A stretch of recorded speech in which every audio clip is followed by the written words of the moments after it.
जय Shri Krishna. Gita Olympiad 2025 साठी हा video करत आहे. मी श्री चंद्रकांत कवडे. आज या व्हिडिओमध्ये मी श्रीमद भगवद्गीता या ग्रंथातील असे 2 श्लोक म्हणणार आहे की ज्यांचं एक चरण समान आहे. पहिल्या अध्यायामध्ये 1.38 आणि 1.39 हे 2 श्लोक.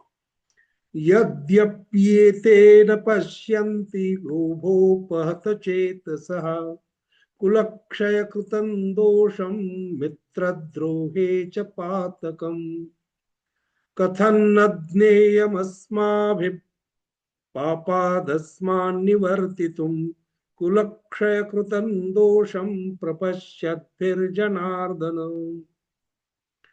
या दोन्ही श्लोकामध्ये तिसरं चरण कुलक्षयकृतं दोषम हे समान आहे. जय श्री कृष्ण.